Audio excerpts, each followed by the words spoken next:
Un minutito más, esperamos hasta las 5 y ahí empiezo.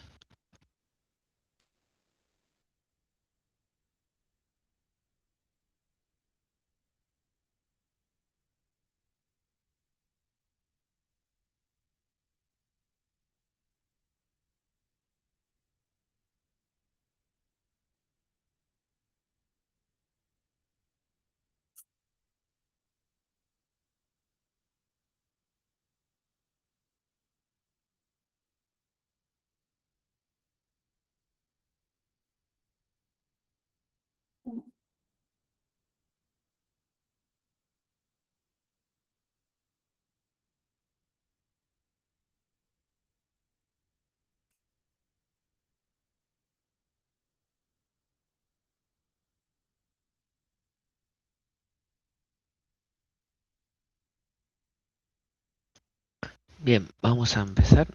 Voy a compartir.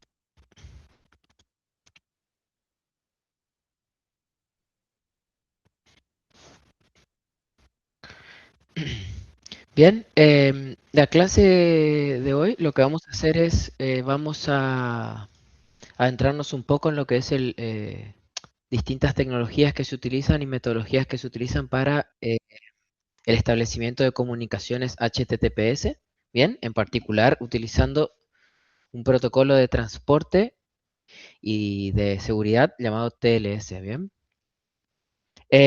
Yo lo preparé todo en una forma de diapositivas, digamos, que son como interactivas, tienen como cierta dinámica para ir siguiendo las explicaciones, pero en cualquier momento si tienen una duda, si ven algo que no se entiende o lo que sea, me lo dicen o levantan la mano acá primero y luego lo dicen sin problema, ¿bien? Bien, vamos a empezar acá. Bien, vamos a ver, para empezar, vamos a entender un poco qué es lo que es la encriptación. Bien. Ah, me asusté porque él está sentadito en la puerta. Uy, no, están muteándose. Ok, vamos a ver un poco lo que es la encriptación. Bien, vamos a ver la que es lo que se conoce como encriptación simple y hay otra que se conoce como encriptación basada en llaves. Bien, y dentro de lo que es basada en llaves, vamos a ver la asimétrica y luego la que es asimétrica o también llamada de llaves públicas y privadas. Bien, acá hay para que entendamos de qué es lo que estamos hablando, un par de conceptos bastante fáciles de encontrar online, que es de qué es lo que es la encriptación, pero es básicamente transformar un texto que es legible, o sea, un mensaje original, en algo que para otro ser humano sea incomprensible. Bien. Los métodos de encriptación se utilizan desde hace muchísimo tiempo. Las primeras técnicas de encriptación vinieron por causas de guerras y ese tipo de cosas, cuando se tenían que mandar mensajes entre tropas y necesitaban aplicar algún tipo de algoritmo para que ese mensaje, si fuera leído por otras personas inintencionadas, digamos, simplemente no entiendan de qué va el mensaje. ¿Bien? Empezamos entonces con la encriptación simple, ¿bien? De acá se basa todo y vamos a ir complejizándolo un poco más adelante. Usamos entonces la encriptación, como bien decía la definición, para obtener confidencialidad al mensaje, ¿bien? Que solamente el que envía el mensaje, que es el que está obteniendo el mensaje original y encriptándolo, y solamente el receptor o el destino del mensaje sean los únicos capaces de leer el mensaje original. ¿Bien? Entonces, vamos con un ejemplo muy fácil de entender, que es que se tiene la palabra hola y se va a aplicar un algoritmo de encriptación, que en este caso, por ejemplo, lo único que hice fue invertir el orden de las letras. ¿Bien? Y la salida es ese mensaje, que si no fuera una palabra tan corta o tan fácil de entender, posiblemente para cierto destinatario no se entienda de cuál es el mensaje original. ¿Bien? Entonces podríamos decir que está siendo encriptado. ¿Bien? Luego, este mensaje también tiene un proceso de desencriptación en el cual obtenemos nuevamente el mensaje original. Bastante simple hasta acá.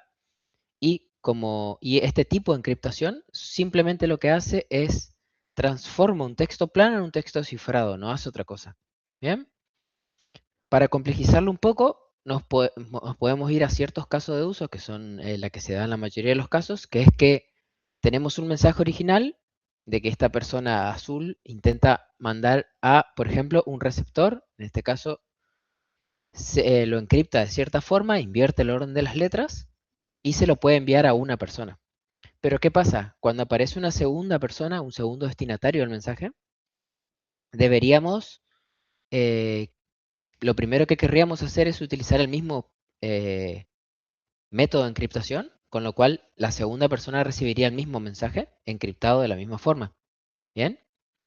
Pero ¿qué pasa? Eso no es conveniente, ya que estoy ampliando mi vector de vulnerabilidades y de ataques, ya que siempre estoy utilizando el mismo método de encripción, con lo cual, si alguien descifra cuál fue el método de encriptación y hace ingeniería inversa y obtiene la forma de llegar al mensaje original, podría desencriptar todas las comunicaciones, las N comunicaciones que yo puedo tener con N destinatarios. Entonces, se opta por decir, ok, para mantener la confidencialidad, voy a utilizar algoritmos distintos por cada destinatario. Entonces, habrá una encriptación naranja para el destinatario naranja, una violeta para el destinatario violeta, la cual simplemente será otro algoritmo que, en este caso, mezcle las letras de otra forma. ¿Bien? Y luego puede aparecer un tercer destinatario que seguramente yo intentaré ir complejizando o cambiando mi algoritmo para llegar a obtener un mensaje X. ¿Bien? Fíjense que acá el tercer destinatario ya está obteniendo un mensaje que, dado que mi mensaje original tiene una cantidad muy corta de letras, me quedo sin opciones en cuanto a simplemente ir mezclando las letras, utilizando siempre este algoritmo de ejemplo que es muy simple. Entonces intentaré que se me ocurra alguna idea para encriptar ese mensaje y obtener un resultado encriptado que sea totalmente distinto al mensaje original. ¿Bien? ¿Cuál es el problema? Esto claramente podemos ver que al aumentar la cantidad de destinatarios y yo seguir usando este método simple, este método no escala, porque yo simplemente voy a tener que seguir, eh, seguir creando métodos de encriptación, uno para cada destinatario. Yo deberé mantener un registro de qué método estoy utilizando para cada destinatario, para que cuando yo reciba respuestas de ese mensaje también los pueda desencriptar. Y por ende no es seguro. Bien, no es seguro porque seguimos teniendo el problema de que al ser un método de encriptación simple, cualquier persona que se hace, que entiende o que interpreta el algoritmo que se utilizó para encriptar, puede obtener el mensaje original simplemente haciendo ingeniería inversa. Bien, entonces, avanzando, cuando salimos de los métodos simples, nos movemos a métodos basados en llaves. Bien. Estos métodos basados en llaves se utilizan ya hace mucho tiempo, son siempre desarrollados por profesionales tipo criptógrafos, matemáticos y ese tipo de profesionales. Y lo que hacen es, se generan llaves aleatorias, o sea, el contenido de los datos de estas llaves son ¿He aleatorios. visto un pantalón negro, mami? Ese que yo dejé en mi cama. Un segundo, No, parece que no se silencia nadie. Bien. Se crean llaves aleatorias entonces, y yo, basándome en el mismo ejemplo anterior, podría, utilizando este esquema de llaves, simplemente crear llaves aleatorias para cada destinatario, ¿bien? Y utilizar estas llaves para encriptar los mensajes con estas llaves, ¿bien? Yo puedo utilizar un algoritmo X, pero dentro de ese algoritmo se van a utilizar estas llaves que se generaron en el momento del establecimiento de la comunicación para encriptar los mensajes. Y esto hará que, como las llaves son aleatorias y hay un juego de llaves para cada destinatario, yo obtenga también mensajes cifrados totalmente distintos. ¿Bien? Vamos a ir viendo por qué es más fiable y por qué se utiliza en realidad en la vida real este método y no el método de encriptación simple. ¿Bien? Dentro del método basado en llaves, la encriptación puede ser del tipo simétrica o del tipo asimétrica. ¿Bien? Del tipo simétrica significa de que el par de llaves que se generan entre el emisor y el receptor se utilizan siempre ese par de llaves, tanto para encriptar como para desencriptar los mensajes. Bien, se utiliza el mismo par de llaves. Y a diferencia de la asimétrica, son llaves distintas. Bien, se generan un par de llaves y una llave se utiliza para encriptar y la otra para desencriptar. Bien, entonces vamos a ver un ejemplo muy simple de utilizando el tipo de llaves simétricas. Bien, entonces en este ejemplo, como pueden ver acá arriba, está todo el abecedario en orden, el abecedario español. Bien, y queremos encriptar, por ejemplo, el mensaje con la palabra castillo. Bien, vamos a aplicar un algoritmo, que mi algoritmo simplemente lo que va a hacer es, va a utilizar la posición, el ID, o sea, la posición que tiene cada letra de mi mensaje original en el abecedario. Bien, y yo voy a decir que la llave que voy a usar de encripción es 3. ¿Qué significa? Que si yo aplico la llave 3 en mi algoritmo, yo voy a moverme 3 posiciones hacia adelante en el abecedario en cada letra para cifrar el mensaje. Bien, esa va a ser mi técnica que utilizaré para encriptar. Bien, si yo encripto entonces, yo puedo ver cómo la letra C se transforma en F porque me estoy yendo 3 posiciones hacia adelante, y luego haré lo mismo para la A, para la S, para la T, para todas las letras. Bien, empiezo con la F y obtengo este mensaje. Bien, es un método de encriptación muy simple, pero lo estamos viendo como ejemplo. Bien, yo obtendré este mensaje. Pero como el método es asimétrico, yo tengo que utilizar, lógicamente utilizaré el algoritmo inverso, o sea, para desencriptar me iré hacia atrás en el abecedario. Bien, pero la llave es la misma, o sea, yo me seguiré moviendo 3 posiciones. Entonces es muy simple, empiezo por la F, me voy hacia atrás y llego a la C. Y si así hago para todo el abecedario, obtengo, para todas las letras, perdón, del mensaje cifrado, obtengo el mensaje original. Bien, bastante simple. Ahora vamos a intentar ver un ejemplo de, basándonos en este caso de uso muy simple y que el algoritmo es súper simple, pero utilizando llaves asimétricas. Bien, entonces, vuelvo a tener la misma palabra original, el mismo mensaje original, bien, sin cifrar, texto plano. Y voy a decir, ok, voy a aplicar el mismo método, el mismo algoritmo de encriptación, ¿bien?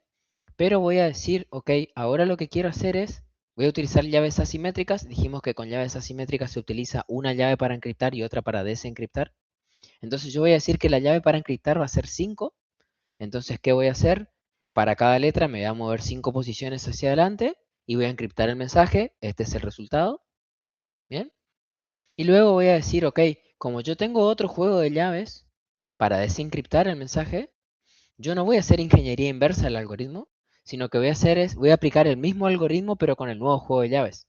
Fíjense que yo puedo decir que partiendo de este mensaje cifrado, bien, yo lo voy a desencriptar utilizando el mismo algoritmo, pero ahora con una llave de desencriptación 22.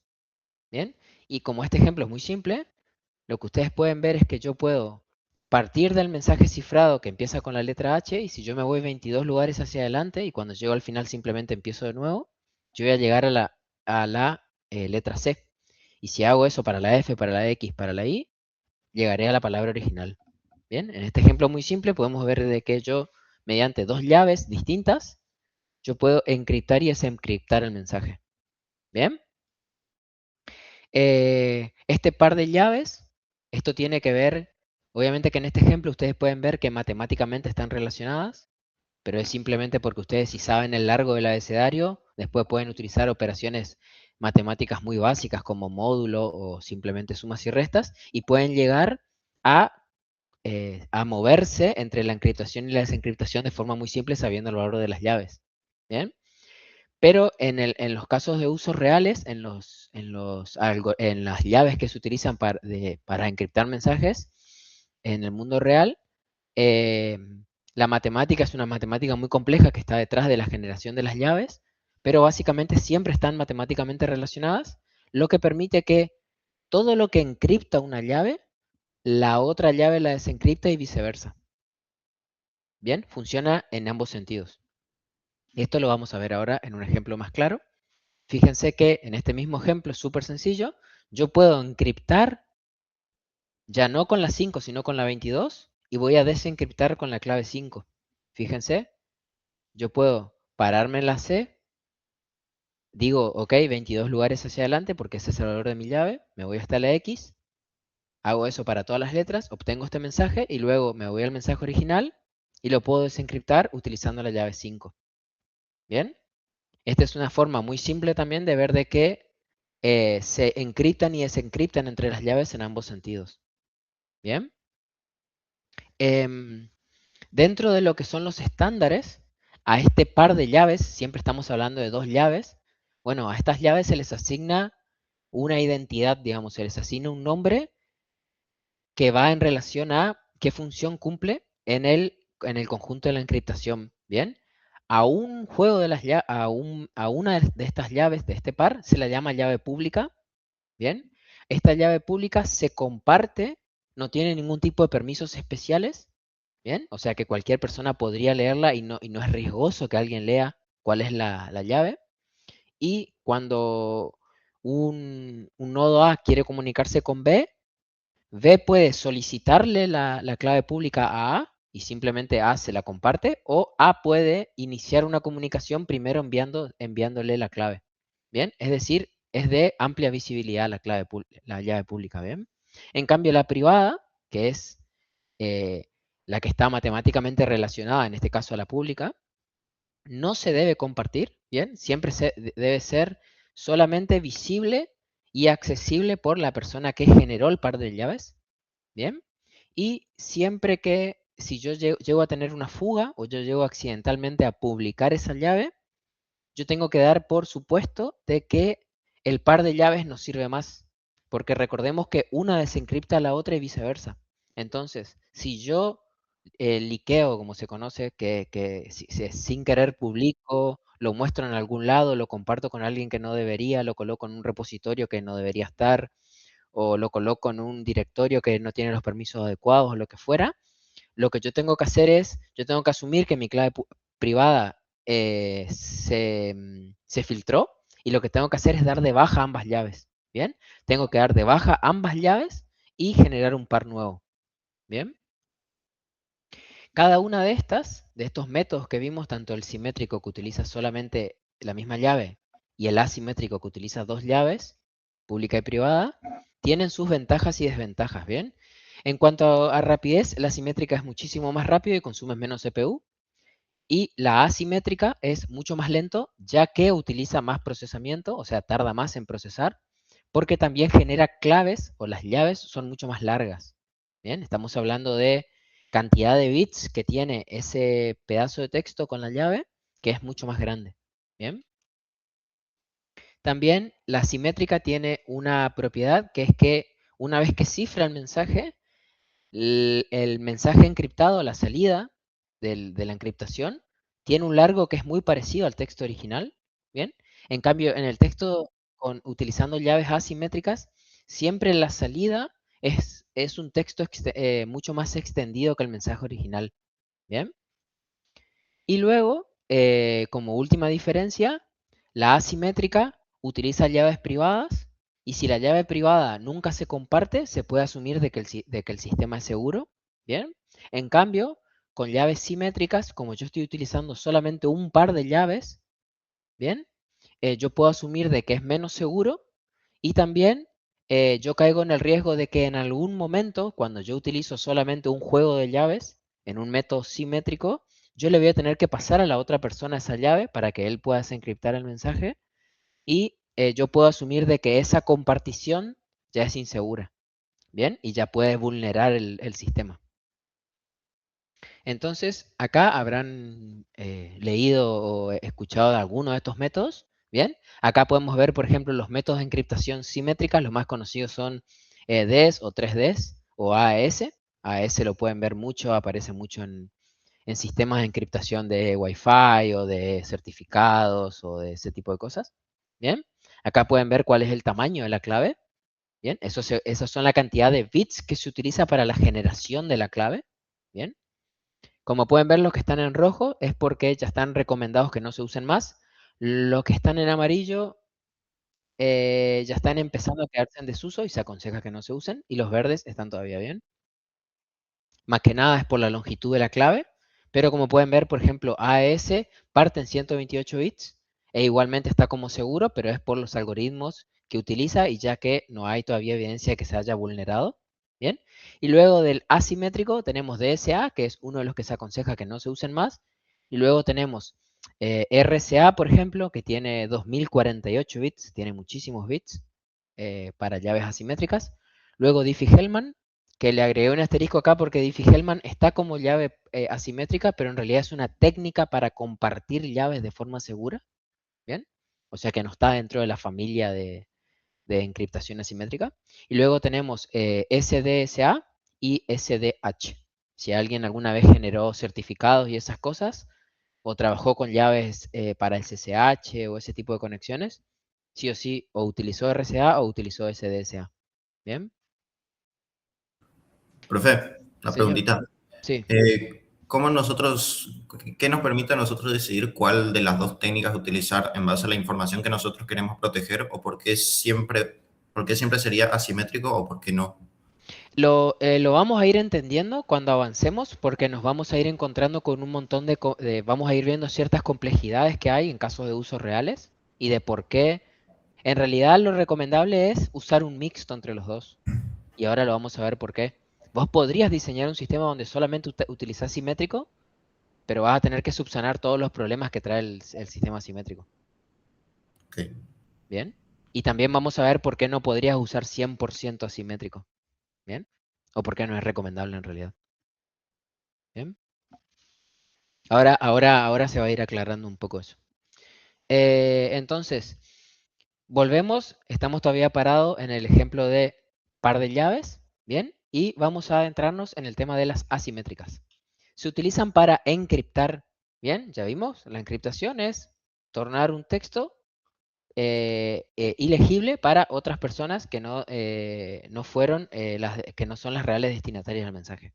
Bien, entonces vamos a establecer ejemplos en una comunicación entre María y Juan, bien, donde en este caso se van a generar cada uno de ellos, que son los personajes de la comunicación, los nodos de la comunicación, van a generar su propio par de claves. Bien, van a darse cuenta que hacia adentro de cada uno de ellos, no en el entorno de la comunicación, que sería lo que está aquí dentro, sino por fuera y en un tono más oscuro, ellos tienen sus llaves privadas, bien, porque no las comparten con nadie, y luego en un color más brilloso y apuntando hacia la dirección de la comunicación, tienen las llaves públicas, bien. ¿Qué quiere decir? Que cada uno de ellos se generó un par de claves relacionadas matemáticamente, una pública y la otra privada. ¿Bien? Entonces, ¿cómo se inicia el mensaje? Bueno, Juan tiene un mensaje original que se lo va a querer compartir a María. ¿Bien?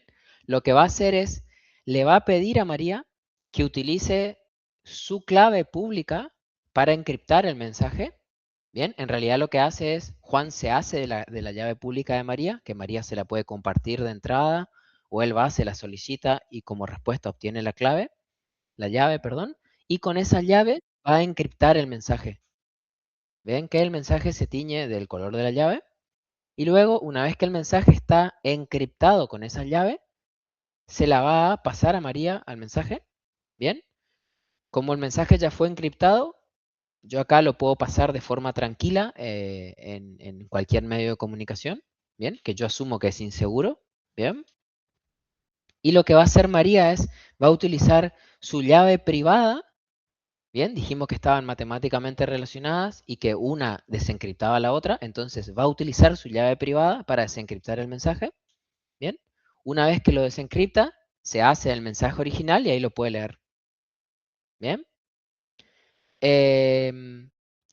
¿Por qué esta parte es seguro?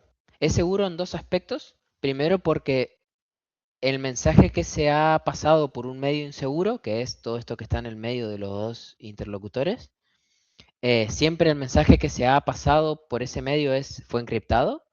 Y segundo, que Juan, al haber utilizado la llave pública de María para encriptar el mensaje, sabe de que la única que puede desencriptar ese mensaje es la persona que sea dueña de la clave privada relacionada.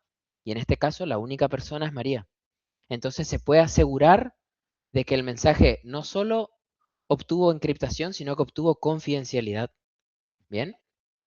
Que la confidencialidad es uno de los pilares del manejo de los datos y de los principios en cuestiones de comunicación y de manejo de datos, y tiene que ver con que no haya una persona que tenga acceso a información que no le compete, ¿bien? Y que si yo necesito transmitir X información, solamente esa información la sepa el real destinatario del mensaje, ¿bien?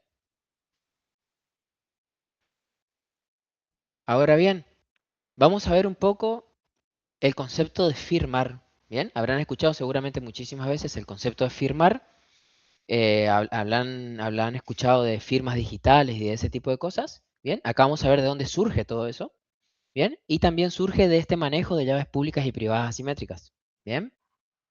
Entonces, en este caso María va a empezar tiene la intención de mandar un mensaje en texto plano a Juan, ¿bien? Entonces lo que va a hacer es, María va a utilizar su clave privada en este caso, ¿bien? Estamos hablando de firma, ¿bien? Va a utilizar su clave privada y va a encriptar el mensaje, ¿bien? Fíjense, ahí encripta el mensaje y el mensaje lógicamente no se tiñe de ese color porque yo no lo estoy encriptando, ¿bien? Sino que lo que yo estoy haciendo es firmando. Si piensan un poco en la lógica de utilizar la llave privada para firmar, de utilizar, perdón, la llave privada y, entre comillas, digamos, encriptan el mensaje, se pueden dar cuenta porque esto no brinda ningún tipo de confidencialidad en el mensaje. ¿Por qué? Porque cuando este mensaje se mande por un medio inseguro, cualquier persona que se haga de la clave pública de María, que yo puedo asumir que realmente es pública y que cualquier persona la puede ver, podría desencriptar este mensaje y leerlo. ¿Bien? Pero ¿qué pasa? Yo acá no estoy buscando confidencialidad al mensaje, en este caso particular. Yo estoy buscando firmar. ¿Bien? Entonces, seguimos y van a entender. Le manda el mensaje a Juan y Juan, ¿qué hace? Como acabo de decir, utiliza la clave pública de María y como las claves están relacionadas, lo que se encripta con la pública se puede desencriptar con la privada y viceversa. Y entonces Juan lo que hace es desencripta el mensaje con la clave pública de María. ¿Bien? Y obtuvo autenticación. ¿Por qué? Porque si yo recibo un mensaje que está cifrado con una clave X y yo voy y aplico la clave pública de María y el mensaje se desencripta satisfactoriamente, yo sé que solamente pudo haber sido encriptado o también, bien dicho, firmado por la clave privada de María. Nadie más pudo haber encriptado ese mensaje de esa forma. Obviamente, si yo intento aplicar la clave pública de María sobre un mensaje que me lo dio otra persona, va a fallar. ¿Bien? No voy a poder desencriptarlo. Lógicamente, porque no tengo la llave correcta. ¿Bien? Pero cuando yo aplico la llave pública de María y la desencriptación es correcta, significa que solamente María lo pudo haber encriptado originalmente. ¿Bien? Entonces yo sé que María envió ese mensaje. Ese es el concepto de firma. Bien, cuando ustedes firman un documento, firman al pie de un formulario o lo que sea, ustedes están firmando porque en teoría esos garabatos que hacemos en la firma representan, es solamente único nuestro, ¿bien? Y eso luego se puede ir a un especialista que ve firmas de ustedes, ve cómo escriben y ese tipo de cosas, y puede aseverar de que esa firma es de ustedes, ¿bien? Acá estamos haciendo lo mismo. Queremos aseverar que Juan esté seguro de que María fue la que envió el mensaje y no otra persona, ¿bien? Entonces, al desencriptar correctamente, sabe que fue María, entonces obtiene autenticación, ¿bien? Pero también obtiene integridad, ¿bien? Ahora vamos a ver un poco más en detalle por qué la integridad, pero básicamente es integridad, la integridad va en relación a que sabemos que el mensaje en tránsito no se modificó, ¿bien? Lo explico simplemente en este paso, sabemos que no se modificó porque al yo aplicar la llave pública de María, pude desencriptar el mensaje correctamente. Si el mensaje se hubiera editado en el camino, bien, alguien se hubiese hecho el mensaje y simplemente de forma malintencionada o con algún sentido específico, lo que hace es edita el mensaje y luego se lo envía a la persona que estaba esperando recibirlo. Bien, hace como un hombre en el medio, pero no lo hace con la intención de leer el mensaje, sino más bien de editarlo y que la persona que recibe el mensaje reciba un mensaje modificado. ¿Bien? El resguardo de la integridad es eso, saber de que el mensaje en el camino no se editó. ¿Bien? Y yo puedo aseverar eso con la utilización de la firma, porque al aplicar yo la clave pública se pudo desencriptar correctamente el mensaje, es decir, de que no hubo ningún bit que se haya modificado. ¿Bien? Si María, luego de firmar con su llave, envía el mensaje y el mensaje en tránsito se modifica, cuando yo aplique la llave va a fallar. ¿Bien? Entonces, podemos decir de que utilizando este juego de llaves asimétrico o pública y privada, podemos obtener encriptación, ya lo vimos, cómo obtenemos encriptación, y cómo podemos obtener firma, que es el segundo ejemplo que vimos. ¿Bien? La encriptación, entonces, tiene limitaciones utilizando llaves asimétricas, y acá está un poco lo que consultaba Matías. ¿Por qué? Porque dado el dada la lentitud que tiene, que viene relacionado con los algoritmos asimétricos, y también el uso elevado de la CPU que tienen, no sirven para grandes volúmenes de datos. ¿Bien? Yo puedo encriptar utilizando todo llaves asimétricas una porción muy pequeña de datos. ¿Bien? Si yo necesito, no sé, mandar un archivo de megas o de gigas de tamaño, ¿cómo hago para utilizar estos métodos? Bueno, vamos a ver de qué se utilizan métodos híbridos. ¿Bien? Para grandes volúmenes, entonces, volvemos a este método que lo tratamos como inseguro, que es el método simétrico.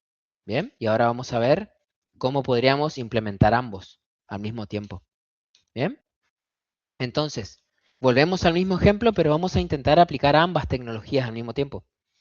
María, entonces, sigue teniendo su par de llaves, pública y privada, Juan también, pero María lo que va a hacer es va a generar una llave simétrica.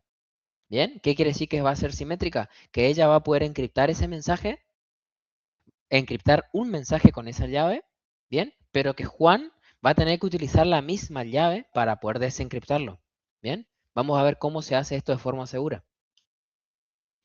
Genera entonces la llave simétrica y lo que va a hacer María es tomar la llave pública de Juan, ¿bien? Tomar la llave pública de Juan y encriptar esa llave simétrica aleatoria que generó, encriptarla con esa llave pública, ¿bien? Entonces, la va a encriptar, fíjense que se tiñe de rojo, ¿bien? Está encriptada, y como fue encriptada con una llave pública, lo que yo estoy obteniendo acá es confidencialidad del mensaje, ¿bien? Que fue el primer ejemplo que vimos. Entonces, ¿qué va a hacer ahora María? María va a compartir esa llave con Juan, ¿bien? Está compartiendo la llave simétrica encriptada con Juan, y ella se queda con otra copia de esa llave, sin encriptar, lógicamente, porque está en su poder, ¿bien? Juan, ¿qué hace entonces? Juan utiliza su clave privada para desencriptarla. Bien, estamos viendo el método clásico de encriptación asimétrico. Y ahí lo que llegamos es a un estadio en donde ambos participantes de la comunicación tienen y han compartido de forma segura una llave simétrica. Bien, tienen en su poder la misma llave. Bien, entonces ahora, ¿qué van a hacer? Ahora las grandes, cuando tengan que encriptar cantidades grandes de datos, lo van a hacer con ese par de llaves. Bien, y lo que acabamos de ver es el método de cómo se comparte de forma segura esa llave. Bien, entonces ahora Juan lo que va a hacer es, cada vez que intente mandar grandes volúmenes de datos, simplemente lo va a encriptar con la llave simétrica, se lo va a mandar a María.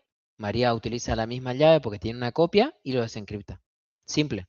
Bien, esto es un método híbrido. Hemos utilizado llaves públicas y privadas para el envío de la llave simétrica y luego utilizamos la llave simétrica para encriptación.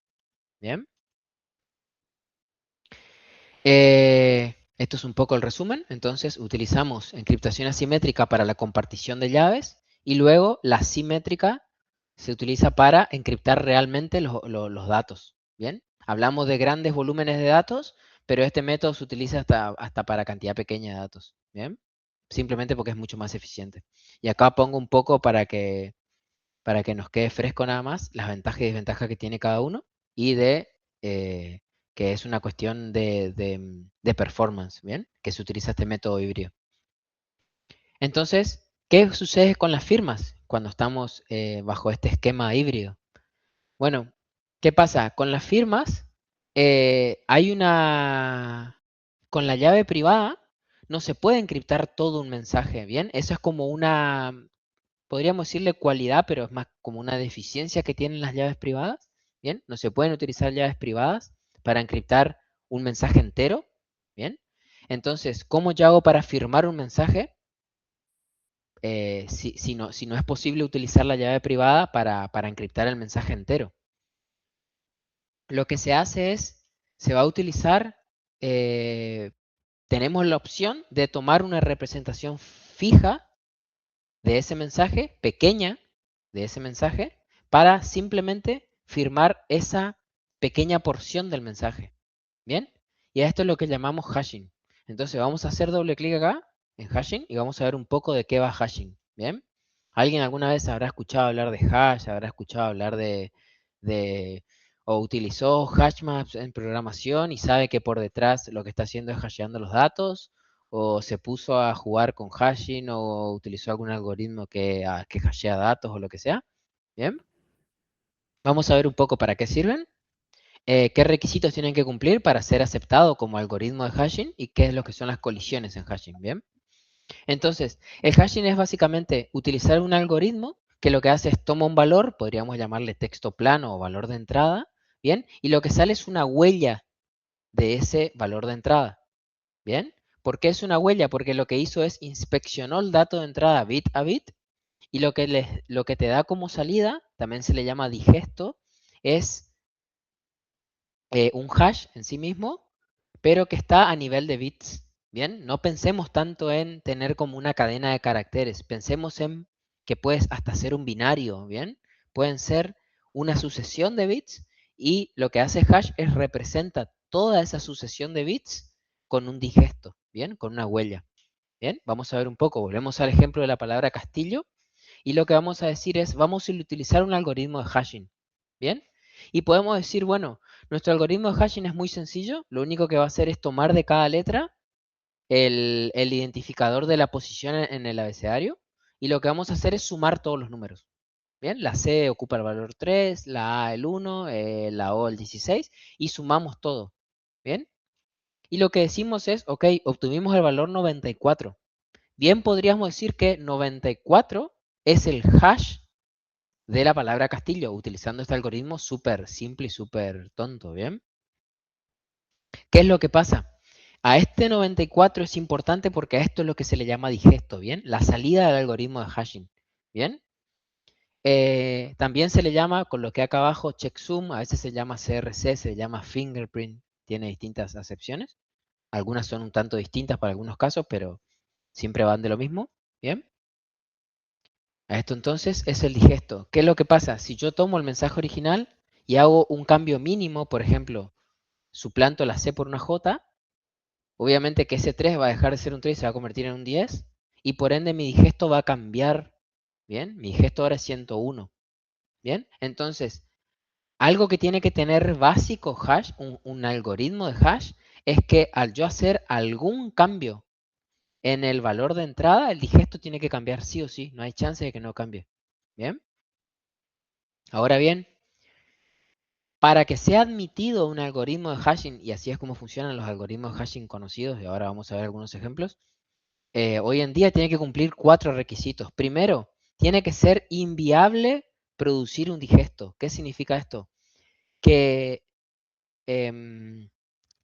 como esto utiliza operaciones matemáticas para generar los digestos, algoritmos son muy complejos y utilizan operaciones matemáticas muy complejas y las van anidando, debería ser inviable, significa de que alguien podría llegar a hacerlo, no se utiliza la palabra nunca o no se utiliza la palabra imposible, pero sí que se debería tardar años siquiera en hacerlo, de intentar mediante fuerza bruta sería, dado un digesto, o sea, dada la salida de un hash, que una persona o una computadora pueda obtener, ir probando distintos valores de entrada para obtener el mismo digesto.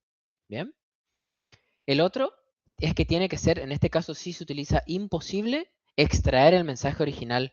Es decir, hashing es siempre, no es como la encriptación se encripta y luego hay un método de desencriptación.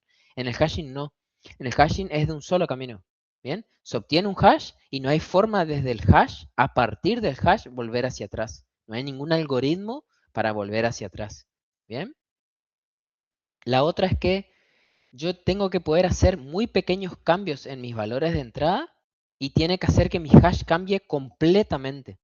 ¿Bien? Esto se hace adrede y es un requisito porque si esto no fuera así, yo podría empezar a hacer pruebas, ¿bien? Yo tengo, por ejemplo, el hash de un mensaje, ¿bien?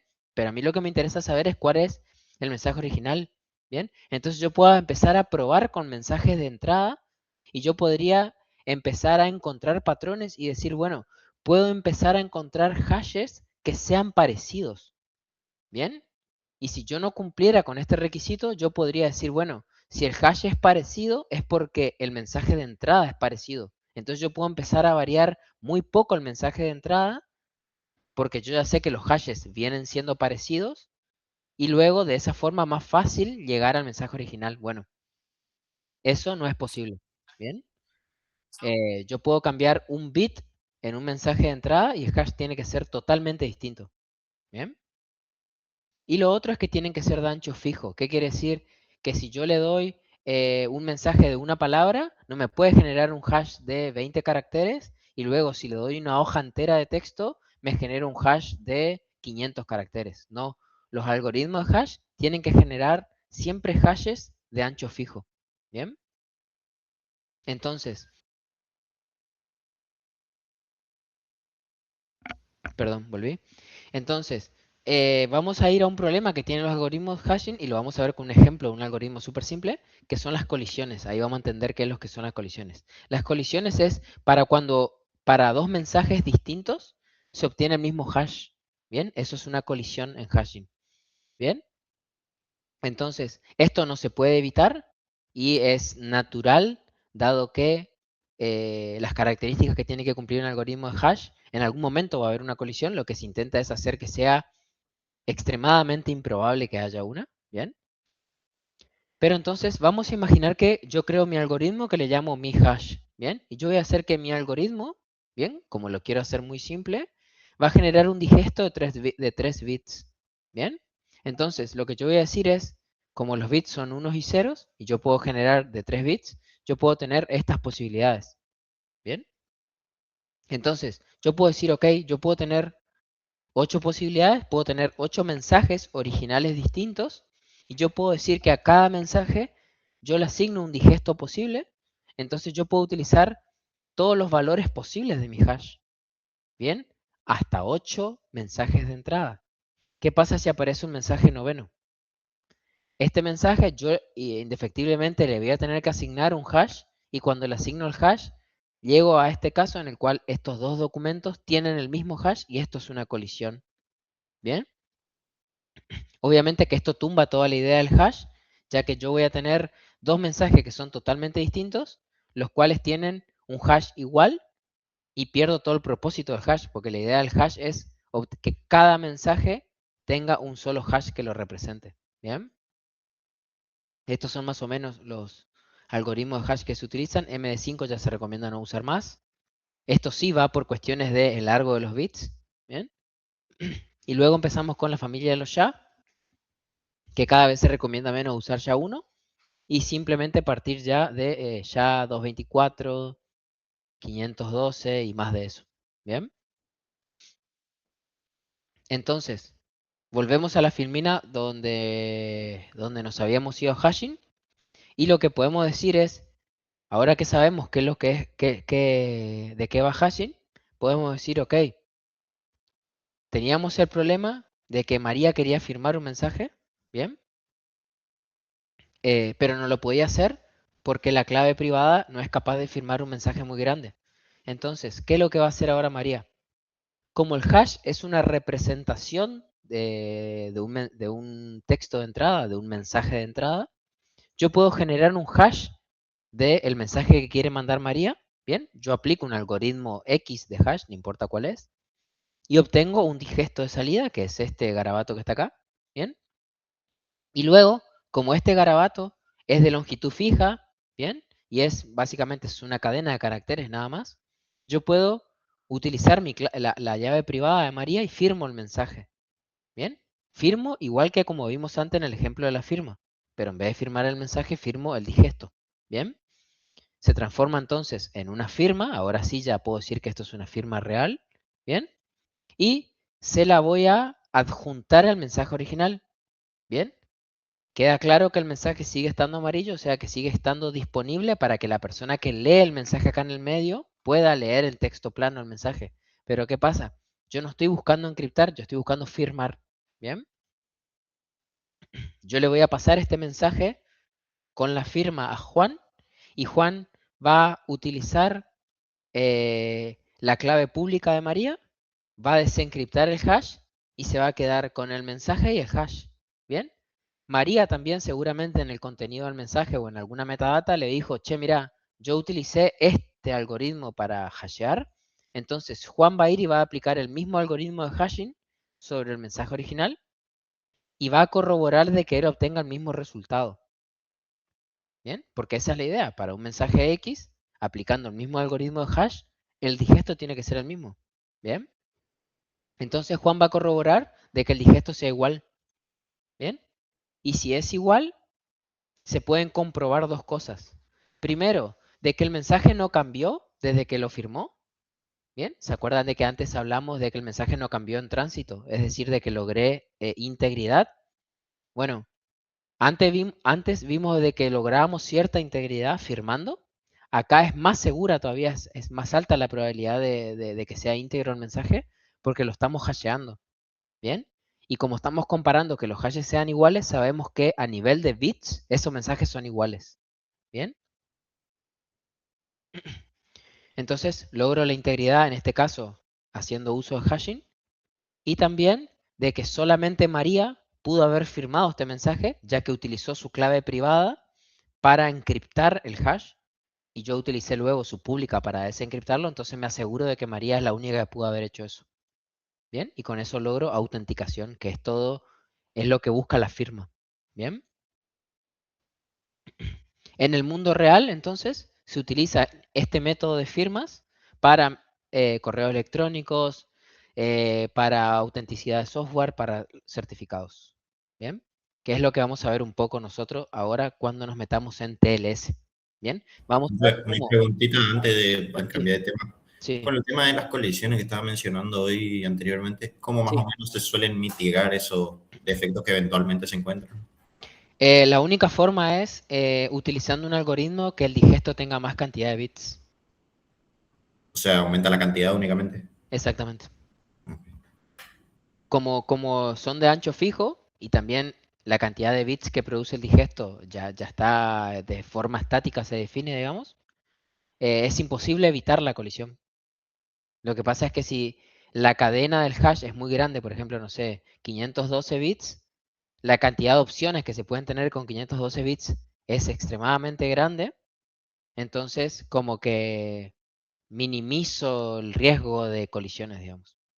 Hago que sea menos probable nada más. Bueno, se entendió eso. Gracias. ¿Bien? Ahora vamos a pasar a entender un poco lo que es TLS. ¿Bien? Ya no se habla más de SSL. ¿Bien? SSL es la primera versión de esta tecnología de transporte. ¿Bien? Que se aplicaba sobre HTTP para lograr comunicaciones HTTPS. ¿Bien? Pero ya no se utiliza más SSL, sino que ahora se utiliza TLS. ¿Bien? Vamos a ver un poco cómo funciona. Acá para que entendamos, SSL ya surgió allá en los 90 y no llegó ninguna versión nueva de SSL hasta después del 96. Entonces ya SSL no se utiliza más y hasta se aconseja que ni siquiera se soporte SSL. ¿Bien? Luego sí, ya empezaron a aparecer las versiones de TLS, la cual es la 1.0 en la mayoría de los lugares ya está deprecado y navegadores actuales y ese tipo de cosas, si intentan establecer comunicaciones y solamente se negocia TLS 1.0 va a rebotar, ¿bien? Y 1.1 está un poco más admitido y ya se aconseja obviamente utilizar 1.2 y 1.3 que es el actual, ¿bien? Esto es un poco la tendencia hoy. Esto sería cuáles son los protocolos que soportan los sitios. Por eso es que van a ver que una barra llega a 100 y las otras... no es que todo esto sumariza 100, sino que en cierta cantidad de sitios que este sitio que está acá en la fuente fue auditando, digamos, encuentra que en el 100% de los sitios se admite TLS 1.2, solamente algunos cercanos a esto que debe ser 75% más o menos, admite 1.3, o sea que cada vez se adopta más 1.3, pero muchos sitios, fíjense, más del 20%, sigue admitiendo versiones 1.0 y 1.1, que ya se aconseja no usar. Y aunque esto es poco, sigue habiendo sitios que soportan versiones viejas de SSL. ¿Bien? Eso es un poco para ver cómo ha estado el arte hoy de esto. ¿Bien? Entonces, el TLS, nombré también SSL, ya que por ahí hay gente que piensa que son cosas distintas. Una es una versión más nueva que la otra nada más. Buscan confidencialidad. Bien, los propósitos son obtener confidencialidad, es decir, que los datos sean solamente accedidos por el cliente y el servidor, o los dos, el creador del mensaje y el destinatario serían. La integridad es que los datos no se modifiquen en tránsito, ¿bien? Y la autenticación es que si el cliente en este caso manda un mensaje al servidor, el servidor sepa quién es el cliente y que sea quien dice ser, ¿bien? Entonces, la confidencialidad, la logro con la encriptación. Ya lo vimos a esto con llaves simétricas y también con asimétricas. La integridad la vemos con hashing, particularmente. Y la autenticación la vemos con PKI, que ahora vamos a ver qué es lo que es el PKI. ¿Bien? Esto es un poco como algunos conceptos que vamos a ver ahora. Con hashing está relacionado a la huella, a una tecnología que se llama Meshing Auth Code, que logran integridad y autenticación. La encriptación simétrica nos permite encriptar y obtener confidencialidad, y la asimétrica nos permite intercambio de claves, que ya lo vimos, que es cuando queremos usar el método híbrido, utilizamos asimétrica para compartir las claves, y luego utilizamos también asimétrica para firma, lo cual nos provee integridad y autenticación, y también podemos usar la asimétrica para encriptación en sí mismo, ¿bien? La cual nos brinda confidencialidad. ¿Cuál es la diferencia? Que tanto el hashing como el método simétrico se utilizan vastamente para grandes cantidades de datos, y solamente la firma y la encriptación con métodos asimétricos se utiliza para cantidad limitada de datos, ¿bien? Para poca cantidad de datos. Entonces vamos a ir ya a adentrarnos a ejemplos más claros, ¿bien? Existe entonces una comunicación cliente-servidor, ¿bien? Esto es una máquina que intenta comunicarse con el sitio UNEDUAR, ¿bien? Obviamente el cliente es la máquina, el servidor es el sitio UNEDUAR. Entonces, ¿qué pasa acá? Se van a intercambiar muchos datos. Podríamos entender que muchos datos es acceder a la página y que me devuelva el contenido de la página. ¿Bien? Entonces, ¿qué vamos a usar? Vamos a utilizar encriptación simétrica para obtener la confidencialidad de los datos, y vamos a utilizar un método que se llama MAC, que ahora lo vamos a ver, para obtener integridad de los datos. ¿Bien? Entonces, fíjense cómo acá aparecieron un par de llaves. ¿Por qué? Porque el servidor generó ya su par de llaves. ¿Bien? Pública y privada. ¿Bien? Y lo que se van a hacer es, se van a generar estas llaves de color, no sé, marrón o bordó, que son las llaves simétricas para encriptar los volúmenes grandes de datos. ¿Bien? Va a aparecer un tercer personaje en esta comunicación, que es lo que se le llama la CA, o entidad certificante, o autoridad certificante en realidad. ¿Bien? Que la autoridad certificante utilizan los clientes en las comunicaciones para obtener confianza, ¿bien? De quién es el ente, el servidor, o puede ser otro cliente también, que está del otro lado de la comunicación. Acá la CA es la que genera los certificados. Ahora vamos a entender qué es lo que es un certificado, ¿bien? Porque recuerden que yo les dije que vamos a llegar a entender cómo se establece una comunicación HTTPS, y para eso necesitamos certificados, ¿bien? Entonces, la CA genera los certificados, que son estos. La CA entonces genera un certificado, el servidor se lo pide, el servidor se hace el certificado, y luego el certificado vincula un par de llaves simétricas. Bien, fíjense que ahora el servidor cuenta con su llave pública, que es en sí el certificado. Ahora vamos a entender un poco más esto. Y luego sigue teniendo su clave privada. ¿Bien? Entonces, ahora, el certificado, al haber sido firmado, ¿bien? La CA firma el certificado, le provee autenticación, es decir, que cuando esta PC que está acá obtiene el certificado del sitio UNEDUAR, sabe de que este servidor es realmente el dueño de UNEDUAR y no es otro servidor. ¿Bien? Y ahí, perdón, en la filmina anterior obtenemos los 3 pilares que estamos buscando siempre en una comunicación. ¿Bien? Entonces, este triángulo que se arma acá, entre el cliente, el servidor y la entidad certificante, es lo que se conoce como PKI o Public Key Infrastructure. ¿Bien? Que es lo que dijimos antes, que habíamos mencionado que la autenticidad se da por el PKI. ¿Bien? Que es básicamente ese triángulo entre los 3 personajes. ¿Bien? Acá, para entender un poco más, la entidad certificante entonces es el eslabón más importante en una comunicación que se establece con el protocolo TLS. ¿Bien?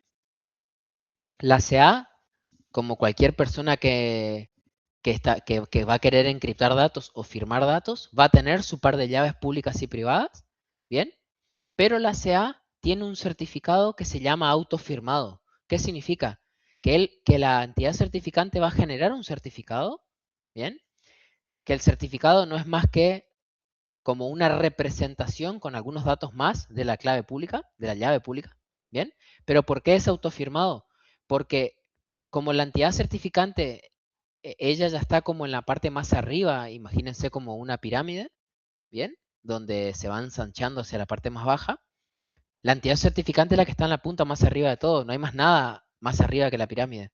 Entonces, la entidad certificante no tiene nadie que le firme su certificado, entonces se conoce como autofirmado, porque la entidad certificante va a usar su propia llave privada para firmar su mismo certificado. ¿Bien?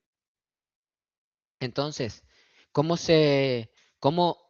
el servidor o cualquier servidor, ¿no?, le pide a esta entidad certificante un certificado válido? Muy simple. El servidor tiene su par de llaves. ¿Bien? Acabo de decir, el certificado es simplemente una representación de la llave pública. ¿Bien? Entonces, hay un primer paso que es generar un CSR. ¿Bien? Al que alguna vez generó un certificado de esos que se compran. Va a conocer el certificado CSR. CSR es solicitud de firma de certificado o Certificate Signing Request. ¿Bien? Que es básicamente básicamente es un archivo que lo que contiene es la llave pública del servidor, porque él es el que está pidiendo que alguien le valide el certificado. ¿Bien? Él emite la solicitud, que es el CSR, pone adentro su clave pública, ¿bien? Por eso es que fíjense que la llavecita está dentro del certificado. Y también lo que hace es firma con su llave privada, firma el certificado. ¿Bien? ¿Para qué él firma el CSR? Para que cuando se lo mande a la CA pueda verificar mediante la firma con la llave privada de que este servidor es realmente el dueño de este CSR. ¿Bien? Fíjense cómo acá ese concepto de firma ya lo estamos aplicando en la generación de un certificado. ¿Bien? El servidor ya firma el CSR para que el CA pueda verificar quién es realmente el que le envió el mensaje. ¿Bien? Con la firma y como la llave pública está dentro, el CA muy rápidamente puede verificar de que el dueño de este CSR es quien dice ser. ¿Bien? De que nadie le está suplantando la identidad. ¿Bien? Luego, este CSR le es enviado a la CA y la CA lo que hace es inspecciona los datos que vienen en esto. Esto es un pedido, o sea que esto tiene, imagínense como una especie de formulario, ¿no? Tiene datos del servidor. Generalmente se agrega ciudad y país de donde viene, para qué dominio se genera el certificado, datos relacionados a la empresa que pide el certificado. Bien, dirección y ese tipo de cosas. Bien. Entonces se lo envía, la CA analiza todos los metadatos del CSR y lo que hace es genera el certificado. Ahora sí ya se le llama certificado. Fíjense que cambió el aspecto acá. Ya deja de ser un CSR, ¿bien? Pero sigue siendo lo mismo, o sea, sigue siendo un documento que tiene la llave pública del servidor, sigue siendo lo mismo, ¿bien?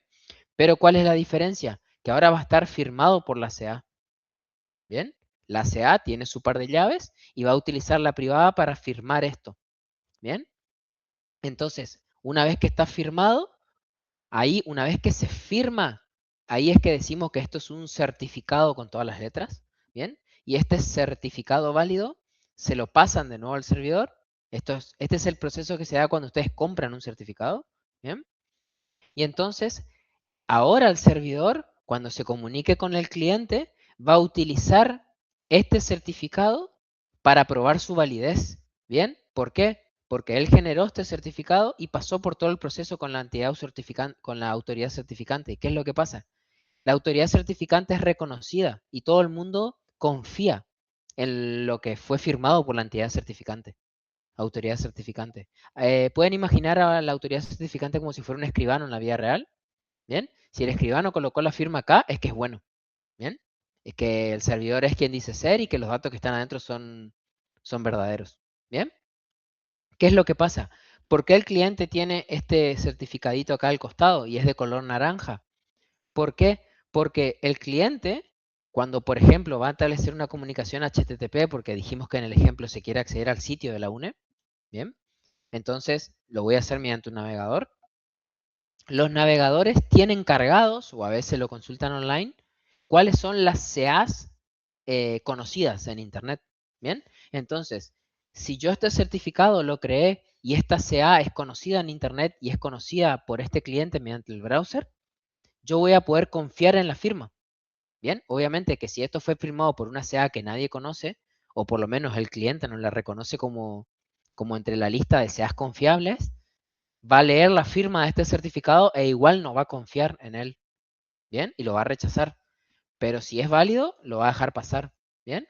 Entonces ahora se da la comunicación, el cliente quiere conectarse con el servidor UNEDUAR y le pide el certificado. El servidor le da una copia de su certificado y el cliente entonces puede leer y valida el contenido del certificado, ¿bien? Valida de que esta llave pública está acá adentro. También esto fue firmado originalmente por el servidor, entonces lo puede validar con la firma del servidor. Y también puede validar de que fue firmado por una CA. Y como el cliente conoce todas las CAs, automáticamente puede validar la firma de la CA. ¿Bien? Entonces, con esto puede validar de que, de que este servidor es realmente el dueño de este certificado y de que lo generó de forma correcta. Y recién cuando llega, perdón, este paso, es que empiezan uno ya confió en el certificado del otro. Acá también, ojo, se puede dar un paso de doble autenticación, en el cual el cliente también tiene que tener un certificado válido para que el servidor lo permita, pero esto generalmente en la web no se da.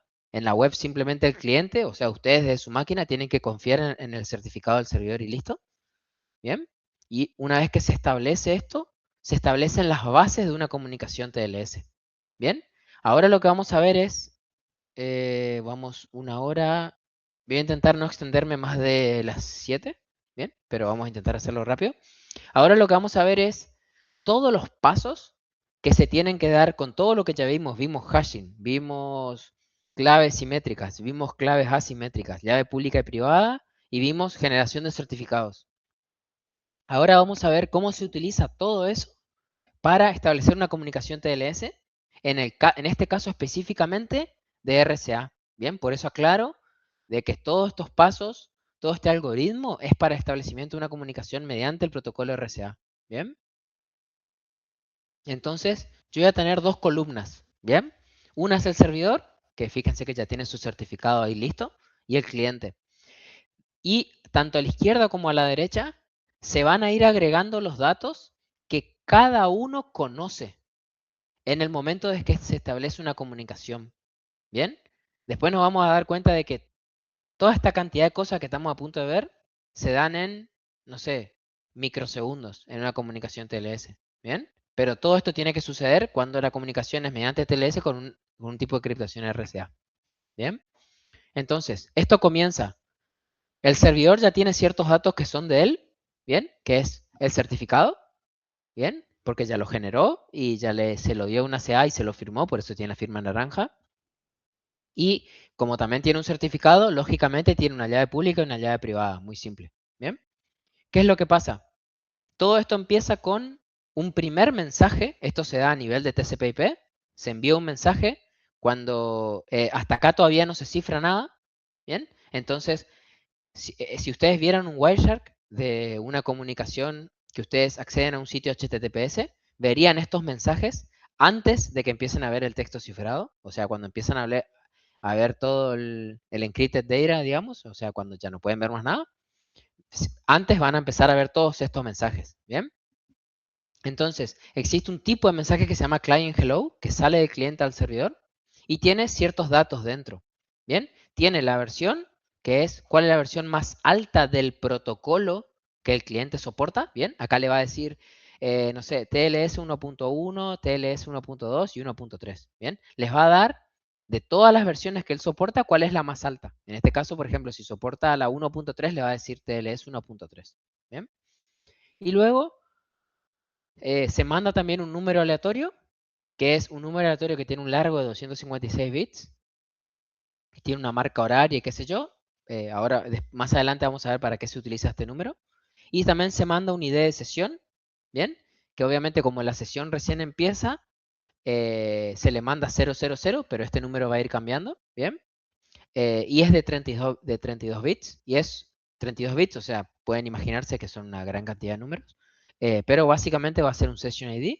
Luego se le manda cuáles son los cifrados que permite. Esto acá va a ir una lista de todos los métodos de cifrado que el cliente soporta. Bien, esto puede estar dado por lo que soporta o no, puede estar dado por el navegador, por el sistema operativo, por un montón de cosas, ¿bien? Pero todos los que soporta el cliente se los va a mandar para luego acordar cuál usar, ¿bien? Y luego le manda extensiones, que este campo es básicamente cierta cantidad de bits que se deja para que en ciertas implementaciones de ciertas versiones de TLS se puedan mandar datos adicionales acá, no importa, no va al caso, ¿bien? Entonces, se mandan todos estos mensajes. Cuando el servidor recibe el client hello, el servidor va a mandar un mensaje que se llama server hello en respuesta a esto. Bien, fíjense que tiene los mismos campos. Va a ir de nuevo la versión más alta soportada por el servidor. Va a ir de nuevo un número aleatorio. Va a ir también un número de sesión. Va a ir también la lista de los cifrados que soporta. Y va a ir la extensión. Bien. Básicamente, como un mensaje de te digo hola, te respondo qué tal, cómo estás. Bien, pero los datos que van dentro son los mismos, correspondientes a cada uno. El cliente manda sus datos y el servidor manda los de él. Bien, acá entonces, fíjense cómo se agregó este ítem en cada lado de la comunicación y está pintado los dos colores porque ambos, tanto el cliente como el servidor, conocen este valor. ¿Por qué conocen la versión? Porque si ambos se mandan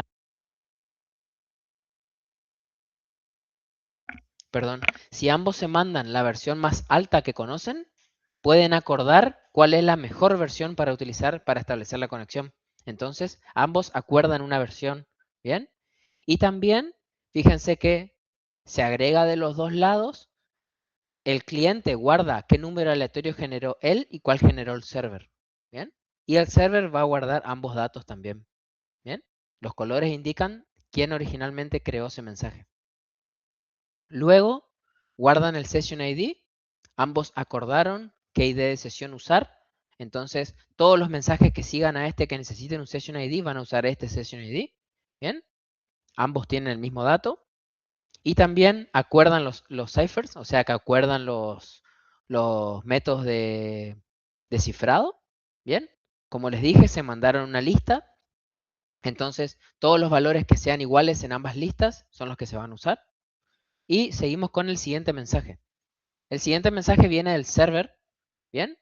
Donde acá empieza un handshake, ¿bien? ¿Qué quiere decir? Que viene un apretón de manos, ¿bien? Donde, que ya vimos en redes y en otros lados habrán visto, el clásico handshake de TLS, de TCP y que se dan un montón de protocolos. Bueno, acá existe su handshake. ¿Cómo empieza el handshake? El servidor le manda el certificado que él tiene con un dato también que no va al caso acá entender qué es lo que es una cadena de certificados, pero es básicamente, si mi certificado fue firmado por una CA, yo puedo tener certificados intermedios que se llaman, que es como para darle más seguridad, básicamente. Yo no solamente tengo mi certificado, sino que tengo un certificado padre de ese, que también está firmado por la CA y así sucesivamente. No va al caso, Pero bueno, básicamente el servidor manda su certificado, ¿bien? Entonces, acá se le agrega, fíjense, al cliente, se le agrega el certificado, porque ya lo recibió, recibe el archivo, básicamente recibe el contenido del certificado, y también tiene la llave pública, porque sabemos de que la llave pública está dentro del certificado, ¿bien? Luego, el servidor manda un tipo de mensaje que se llama server hello done. ¿Qué es lo que significa? Yo ya terminé, le dice con esto. ¿Bien? Mi server hello llega hasta acá. ¿Bien? Con este mensaje server hello done no va ningún dato. ¿Bien? Pero ¿qué es lo que le está diciendo acá al servidor? Yo ya te envié todos mis primeros datos en el server hello, luego te envié el certificado, yo ya estoy. Ahora espero que vos que el cliente siga respondiendo para que la comunicación avance. Si no, queda hasta acá y no pasa más nada. Se tiene que reiniciar todo de nuevo. ¿Bien? Entonces, el cliente, cuando recibe el hello done, dice, ok, ahora que el servidor ya terminó, puedo yo procesar los datos y vemos si está todo ok. Entonces, el cliente se va a preguntar, ¿es este certificado, este que está acá que recibió, es legítimo? ¿Cómo yo sé que es legítimo el certificado? Entonces, otra cosa que se va a preguntar ¿es este servidor, este otro nodo, este otro host que me está mandando estos datos, ¿es realmente el dueño de este certificado que me mandó? Entonces, para responderse todo eso, se van a seguir mandando datos donde ahí el cliente va a poder responderse esas preguntas. ¿Bien? Entonces, ahí el cliente sigue con un mensaje. Esto es, de nuevo, parte del protocolo cuando se utiliza RCA. Esto está en la especificación del protocolo. Bien, el client hello, el server hello, el hello done, el client key exchange, todo esto está en la definición del protocolo. Bien, acá va el client key exchange, que acá empieza otro handshake, bien, que se llama client key exchange, que le dice, se va a establecer material clave mutuo, por ejemplo, una semilla. Bien, entonces se va a utilizar este handshake para probar que el servidor es dueño de este certificado. Recuerden que el cliente quiere saber si es dueño del certificado. Entonces, ¿qué va a pasar acá? En este Client Key Exchange se va a mandar un dato que se llama Pre-Master Secret, que ahora vamos a ver qué es lo que contiene. ¿Bien? ¿Y por qué está pintado rojo alrededor? Porque sabemos que el rojo es confidencial. Perdón, sabemos que el rojo significa que fue firmado. ¿Bien? Entonces sabemos que es seguro. ¿Bien? Entonces, mandamos esto para arriba. Vamos a ver qué es lo que tiene Client Key Exchange. Genera un premaster. ¿Qué es lo que tiene el premaster? Tiene 2 bits, que se le mete la versión del TLS, y tiene 46 bits, que son números aleatorios. ¿Bien? Y el premaster key se va a encriptar, fíjense, con la llave pública del servidor. ¿Bien? Es decir, yo tengo la llave pública, lo estoy moviendo acá el puntero, ¿bien? Fíjense, tengo la llave pública y con esto voy a encriptar esta premaster secret. ¿Se acuerdan cuando Juan encriptaba con la clave de María y mandaba el mensaje y con eso sabía de que era confidencial? Bueno, están haciendo lo mismo. Va a encriptar este mensaje, la premaster secret, que contiene estos datos simplemente, con la llave pública del servidor. ¿Bien? Por eso se pinta de rojo, porque es confidencial. ¿Bien? Se sabe de que este dato ya no está viajando en texto plano. ¿Bien? Está viajando encriptado. Entonces, el servidor, lógicamente, solamente va a poder leer este premaster secret si tiene la llave pública. Y si la tiene, lógicamente. Fíjense que acá está el tercer ítem, está acá, tiene la llave pública. Entonces yo simplemente aclaro de que de esta forma es la cual RCA funciona. Otros protocolos, esta parte del Client Key Exchange, no la hacen con el premaster secret, sino que lo hacen de otra forma. ¿Bien? Pero es simplemente una aclaración. Entonces, ahora ambos tienen un valor semilla. ¿Bien? ¿Por qué es una semilla? Porque es simplemente la versión más un valor aleatorio. Que a eso lo vamos a usar más adelante como semilla. O sea, vamos a partir de ese valor para generar nuevos. ¿Bien? Y entonces, fíjense cómo ahora esta premaster secret, que es verde porque la generó el cliente, está de ambos lados. ¿Bien? Ambos tienen en su poder la premaster secret. ¿Bien? Entonces, con esta premaster secret van a derivar una master secret, que ahora vamos a ver cómo lo hacen. Fíjense, la premaster secret se le agrega este texto, esto es básicamente se le concatena esta cadena de texto master secret, así como está, esto es explícito, y se le agrega el número aleatorio que generó el cliente, que ambos saben qué valor es, y se le agrega el valor aleatorio que generó el server, allá al principio de todo, en el hello, ¿bien? Y luego, ahora creo que la filmina más adelante marca qué es lo que es como este recuadro gris, ahora vamos a ver qué es lo que es, ¿bien? Con esto yo genero una master secret, ¿bien? Con todos estos valores, yo como que los concateno a todos, como que los mezclo y genero una master secret.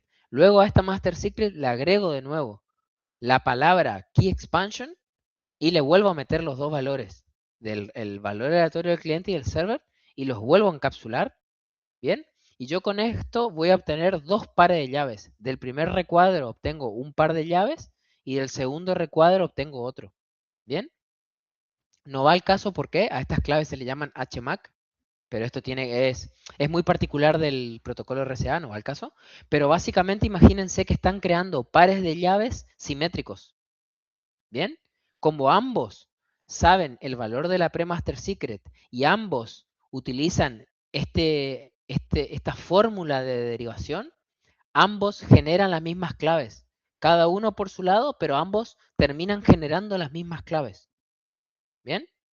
¿Se entiende hasta acá? La pre-master secret se mandó de forma segura y a partir de eso ambos siguen estos pasos y generan este juego de llaves. ¿Por qué? Porque van a usar después este juego de llaves para encriptar los datos. ¿Bien? Entonces, fíjense que en ambos lados se agregó la master secret y las llaves. Bien, cada uno tiene su jueguito de llaves acá.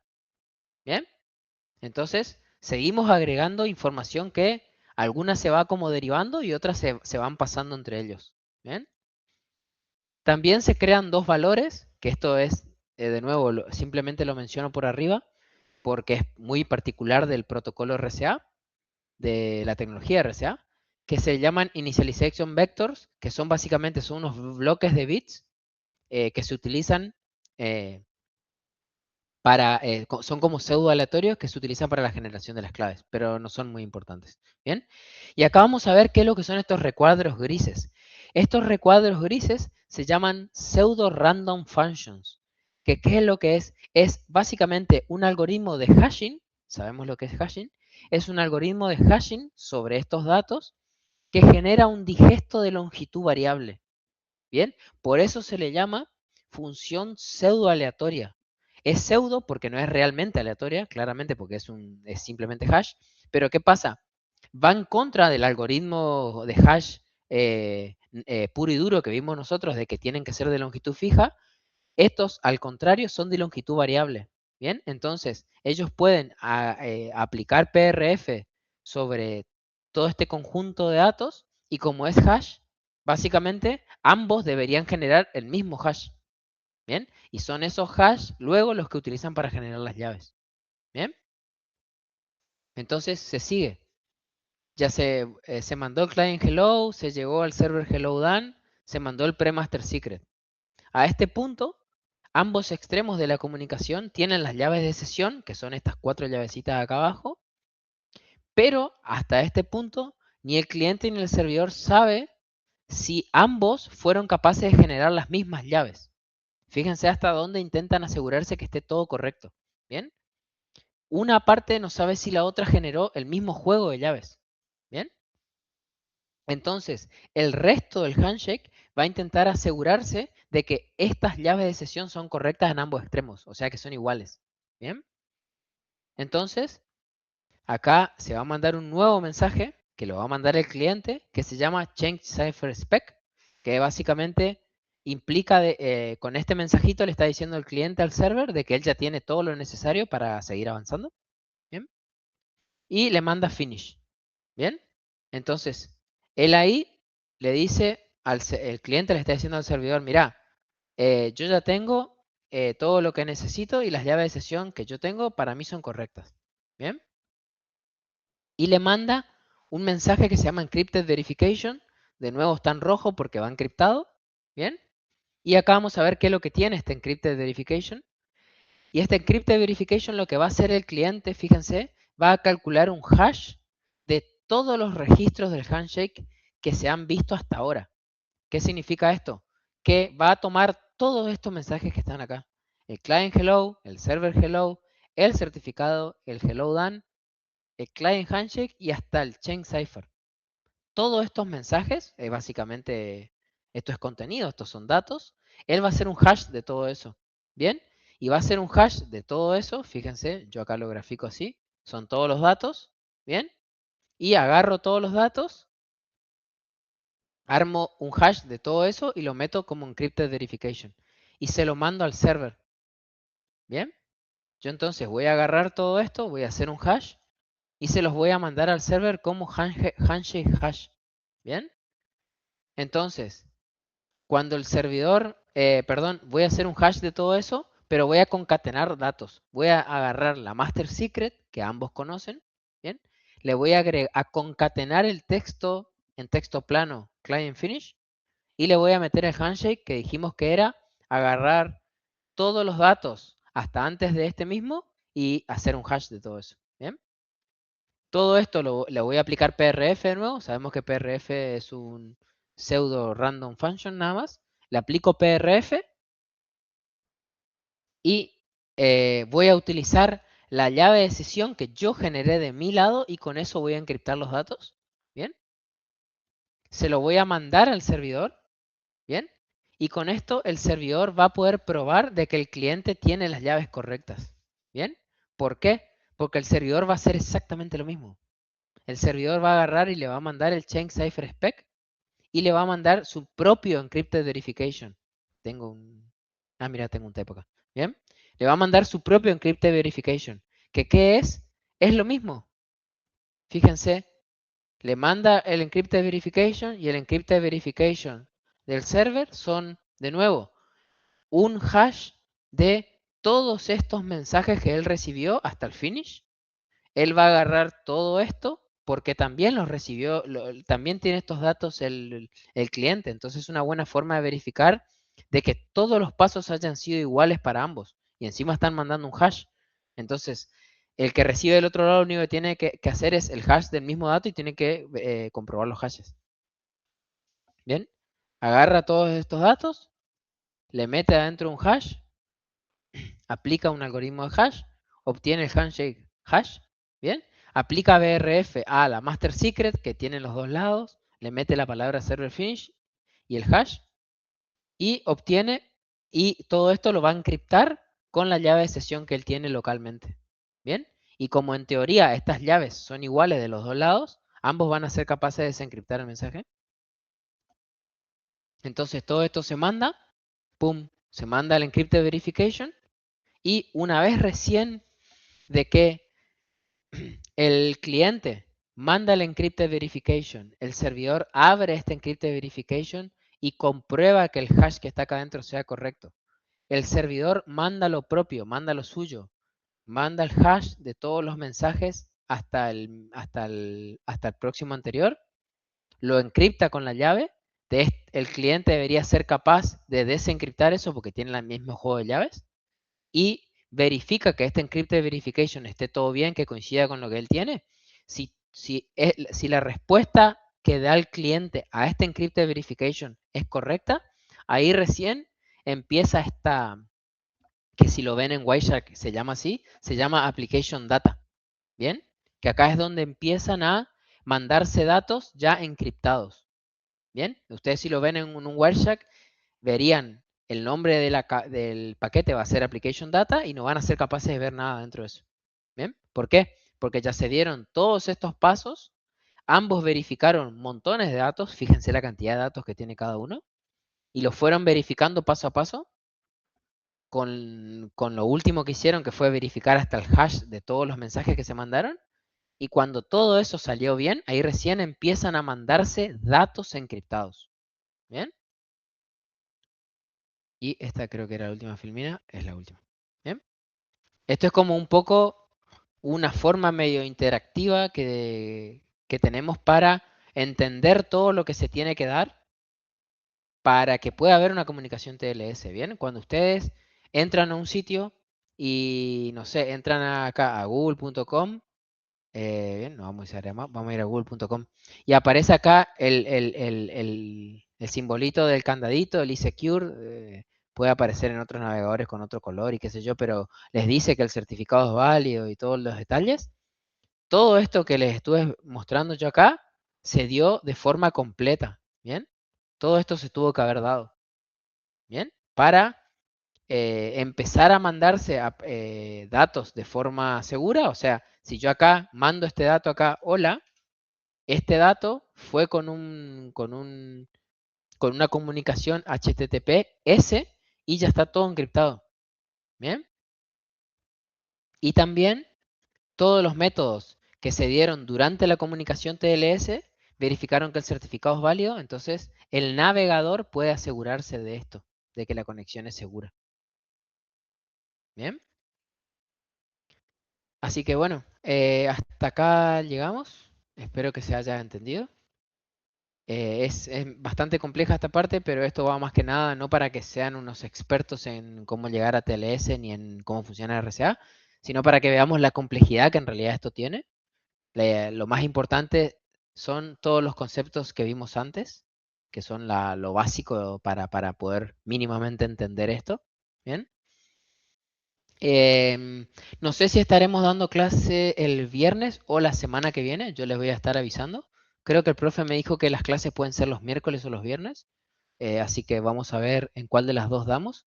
Eh, yo también estoy con ciertas complicaciones, así que veremos si damos otra clase. Yo cualquier cosa lo mantengo al tanto a ustedes por el grupo de WhatsApp y al profe.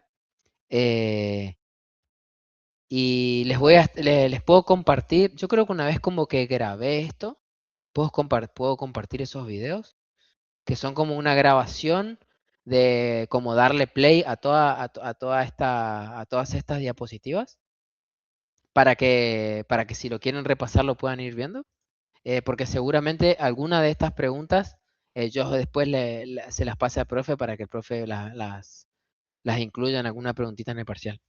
Pero hasta acá llegamos, gente. Muchas gracias. Profe, Sí, la próxima clase también va a ser virtual. casi seguro, sí, sí. Gracias, profe. Muchas gracias, profe. Muy buena la clase. No, de nada.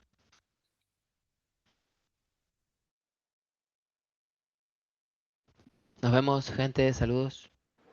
Nos vemos, profe, que tenga buena noche. Igualmente. Noche.